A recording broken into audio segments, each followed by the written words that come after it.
California Governor Gavin Newsom is now calling his city's homeless encampments unacceptable, which is odd since he's the guy who, made them acceptable, turning sidewalks into red carpet events for drug addicts, thieves, and unemployed CNN anchors.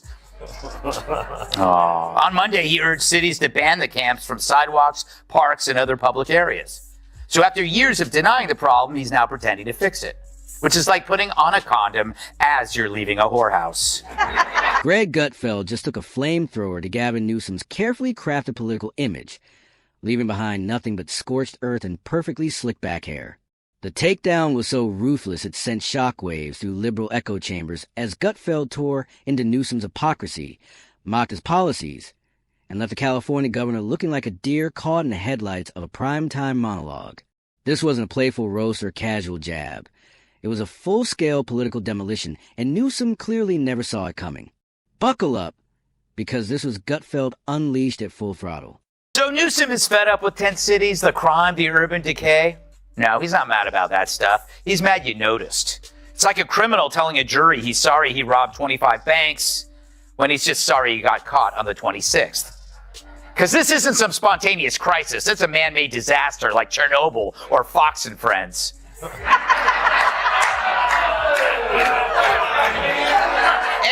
It's Greg Gutfeld just took a flamethrower to Gavin Newsom's carefully crafted political image, leaving behind nothing but scorched earth and perfectly slicked-back hair.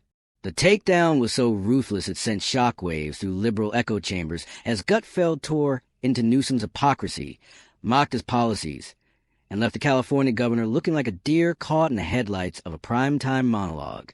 This wasn't a playful roast or casual jab. It was a full-scale political demolition, and Newsom clearly never saw it coming. Buckle up, because this was Gutfeld unleashed at full throttle. Took common sense as his high ground. Right. There's no place outside of it. That's right. And so they're stuck in this horrible, horrible place, much like you, Jamie, in your life. As California falls apart, it must remind you somewhat of your own personal life. Yeah. Sometimes I look at footage of California and I go, oh, look how much better it is. If you're enjoying this breakdown, Gutfeld might as well have said, subscribe to the walking billboard of progressive perfection, minus the inconvenient avalanche of disaster stacked behind him like unpaid parking tickets. He didn't just point out. He unloaded with the fury of a late-night comic finally done with glittery illusions. Gutfeld shredded Newsom's pristine image like a worn-out Hollywood script. Overhyped, overly dramatic, and badly in need of a rewrite. Rewind the tape and you'll see how Gavin Newsom has coasted for years on that carefully polished golden boy of the left reputation, even as reality kept poking holes straight through the spotlight. Why do I keep bringing up Gavin? Well, other than my respect for his work in American Psycho, he's starting to distance himself from his party's worst ideas. Newsom, a guy who hates fossil fuels but could still bring down the price of gas by wringing out his hair, once proclaimed that his state would be a sanctuary to all who seek it. Then people actually came. He flashes that toothpaste commercial smile, fires off buzzwords like he's headlining a TED Talk, and struts as if California is his personal utopia. But somewhere between the polished press briefings and the fancy dinners, reality outside the governor's mansion started to fall apart. And Greg Gutfeld wasn't about to let that slide. The moment he took the stage, the shift was obvious. No warm-up. No warning, just a rapid-fire barrage of truths sharp enough to cut straight through Gavin Newsom's carefully armored ego. With authoritarianism, you get chaos and destruction. So if restoring order is evil, then the Dems are now the party of disorder. Turns out the only system they had was wokeism, and it rotted any basic principles the party had to begin with.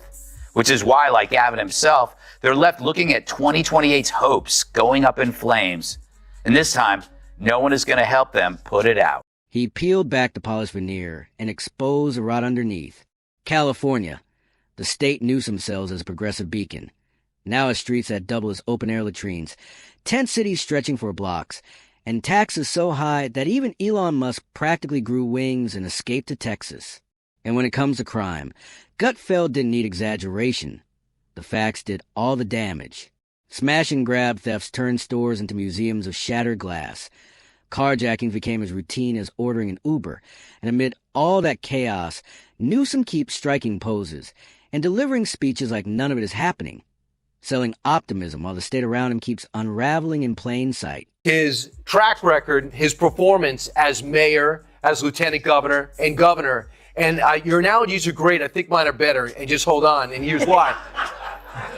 He shows up at the fires and says, who the hell caused this? I'm going to crack down on the people responsible. He sees the homeless encampments blocking the sidewalks and said, you guys clean that up. He started it. He spent $3 billion to fix it. And his opening words in 2020 when he got the job is, it's a disgrace. The richest state in the country and the richest nation in the world has a homeless problem. I will fix it. He spends $1 billion. When it's not fixed, he blames the mayors, and he also forced the movie industry and Silicon Valley out of the best state in the country by high taxes. I've never seen someone with such a bad performance, but yet I think he's the front runner to get the nomination for the Democratic Party. Yeah, it's true. It's true. They got nobody else. Sherrod, welcome. Yes. Gavin Newsom still found time to lecture other states. Yes, other states. On morality, freedom, and governance. And that's when Greg Gutfeld cranked the heat all the way up. This wasn't just hypocrisy. It was performance art, with Newsom cast as the overpaid actor flubbing his own script. Gutfeld skewered it perfectly. A governor scolding Florida over book bans while students in his own state struggled to read at grade level, wagging a finger at Texas abortion laws while presiding over fentanyl-soaked streets and citizens left behind. The laughs didn't come from anger, but from Gutfeld's surgical sarcasm, sharper and more effective than outrage ever could. And then came Newsom's moment under the spotlight, his stage, his chance to shine.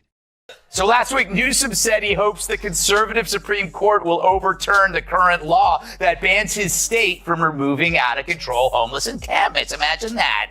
Well, what did you expect, Gavin? That the sanctuary seekers were going to show up in Winnebagos? Once again, another example of a high-profile lib using his big mouth to write a check his ass can't cash.